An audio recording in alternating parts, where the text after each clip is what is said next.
Mr. Kenneth Turan and Alexander Payne.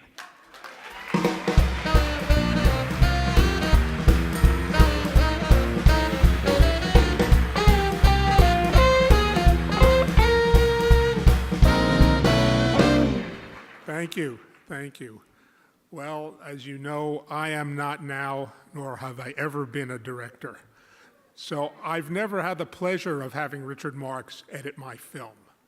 But as a critic, I've seen just about all the 30-something films he's edited, and the experience has really been extraordinary. It's not just that Richard has gotten 4 Oscar nominations and edited some of the legendary pictures of our time, films like Godfather 2 and Apocalypse Now for Francis Ford Coppola.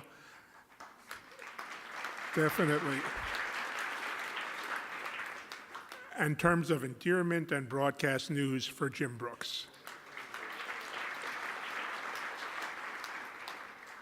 It's also the exceptional range of material he's been involved with that's so remarkable. Anyone who can go from The Adventures of Buckaroo Banzai to Pretty in Pink, to Things to Do in Denver When You're Dead, will never have to worry about being pigeonholed. In addition to Brooks, all of whose films he's edited, and Coppola, Richard had worked with many of the business's larger-than-life figures, including Sidney Lumet, Elia Kazan, Warren Beatty, Mike Nichols, and Nora Ephron. And he's made them all happy, which cannot have been easy.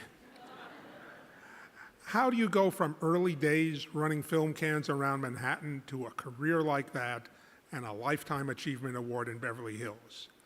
The key to it all, Richard said when we talked about this recently, is maintaining a sense of humor. You also have to have, as Richard does, a sensitivity to story and performance that is second to none. Though he's never been my editor, I've had the great pleasure of knowing Richard Marx socially. I've experienced firsthand his wisdom, his reassuring calmness, his delightful wit, the way he feels rabbinic in the best possible way. And that gives me a real idea of how much in good hands directors must feel when they've entrusted their films to him. Richard is, like me, a child of New York City, and I could empathize when he told me that his mother had trouble understanding what he did for a living. What he finally told her was, "I take out the bad parts." I'm here tonight to tell you that nobody takes the bad parts out better than Richard Marx.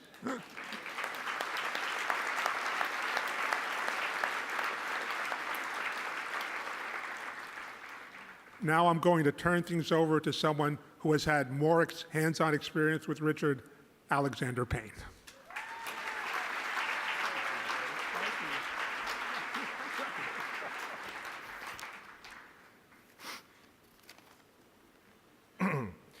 Last year at this convocation, I mentioned my great fortune in having had Richard Marx, ACE, as a teacher and friend, and I happily return tonight to say more. Many of you know that Richard was a protege of Dede Allen's, and for decades, Dede instilled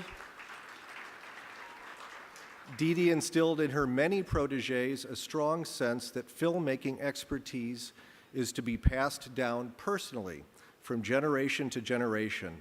And by the time we reach a certain age and skill level, it is our duty to choose worthy apprentices, teach them what we know, and empower them to develop their own talent and construct their own working methods. Richard Marx, in turn, fulfilled this mission for decades in his own cutting room. But you may not know that for a number of years, he widened his net to include not only future editors, but future directors. You can imagine the excitement at UCLA Film School when we students heard that Richard Marx, the wunderkind editor of Godfather 2, Apocalypse Now, Terms of Endearment, and Broadcast News, was arriving, together with wife Barbara, to supervise the editing of a select number of MFA thesis films.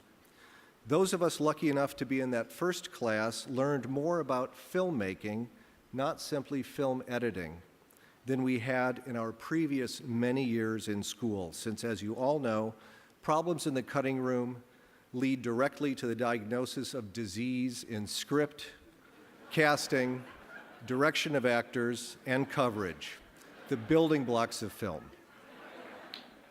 Not only was Richie frank, thorough, and brilliant in his analysis of our should-have-dones and still-can-dos, but he and Barbara became and remain our models of what a life in film can look like. Work ethic and creative persistence, solid character and generosity, devotion to a sense of film community, and an altruistic concern that all films, not just our own, be given a decent shot at greatness.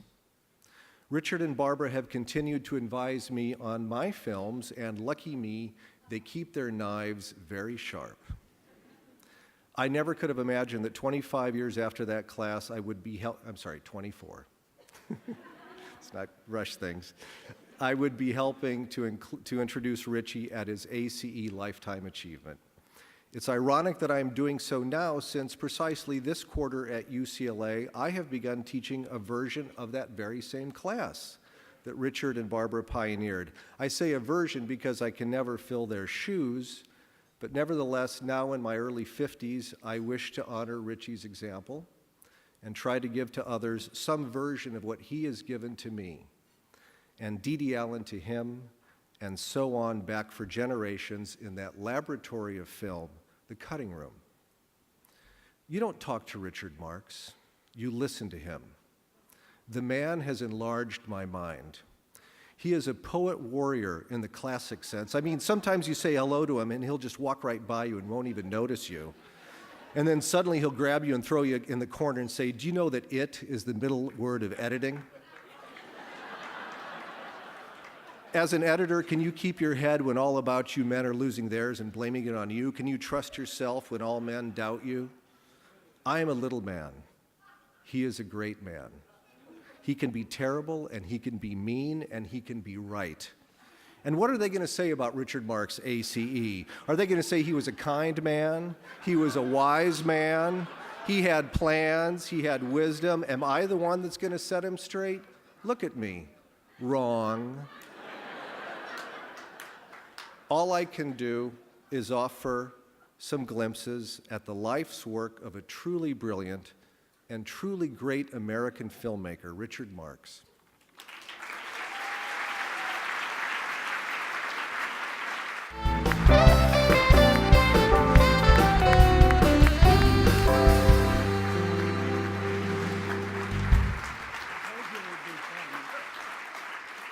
Hi. Let's see. First thing I was told is make sure my jacket is buttoned. It seems to be the primary thing. As my editor's brain is trained to do, I've rewritten and written and re-edited this speech about 50 times in the last couple of weeks. And every time I think I've licked the problem of the speech, another quick read tells me that I've made the problems even worse. Feelings not unlike the ones I get when I show a first cut to a director, that same nauseous feeling.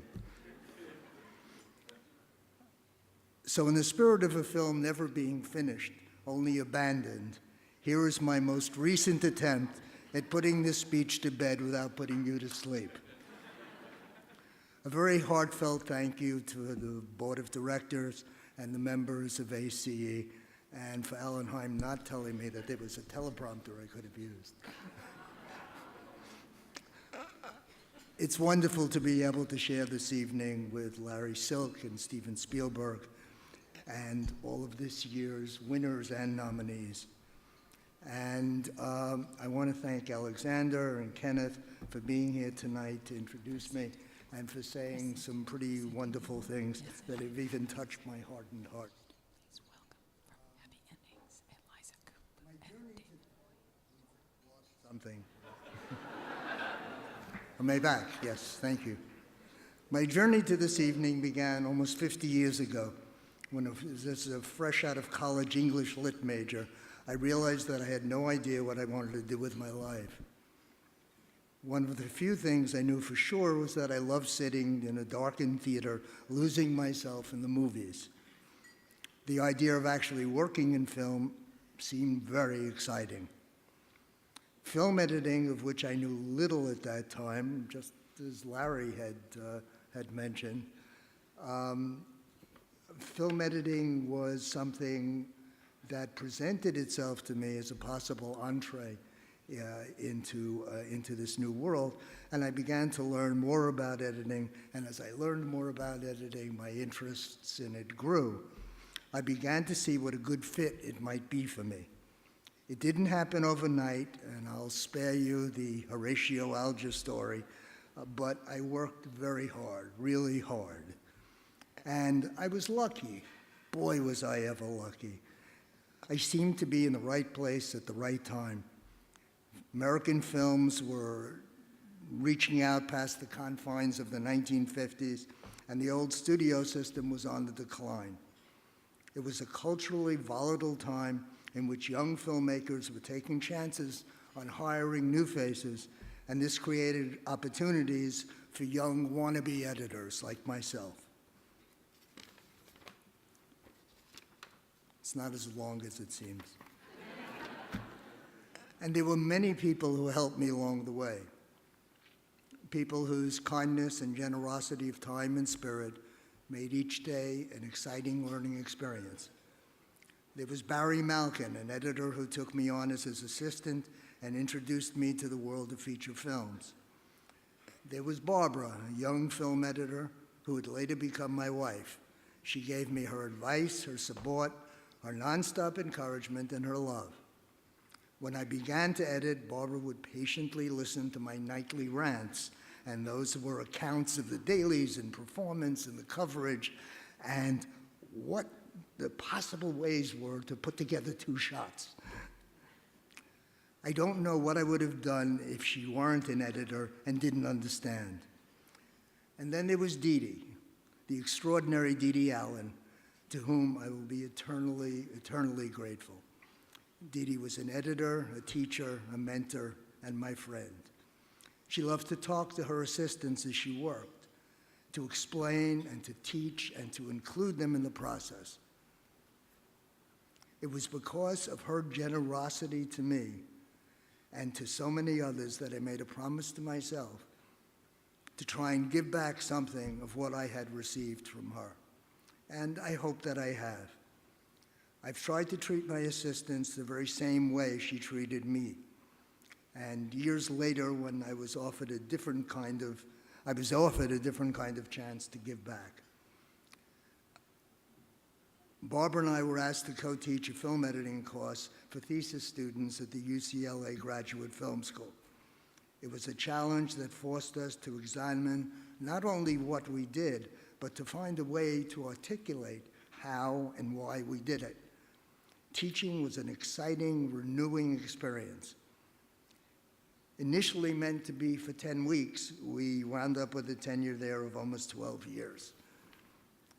I'd especially like to thank some of the directors who I've had the good fortune to work with over the years, many of whom have allowed me to collaborate with them on this process. All of them have taught me something, but in particular, I'd like to thank Francis Coppola, Jim Brooks, and the late Nora Ephron.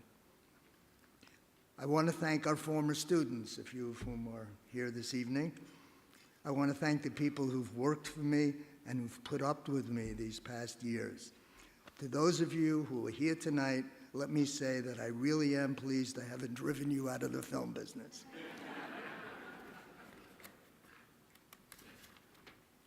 My thanks to the people who helped me put together that clip reel, Barbara, Debbie Tennant, Kim Boritz, Dennis and Kim Drummond, John Navarra, and Sony Pictures.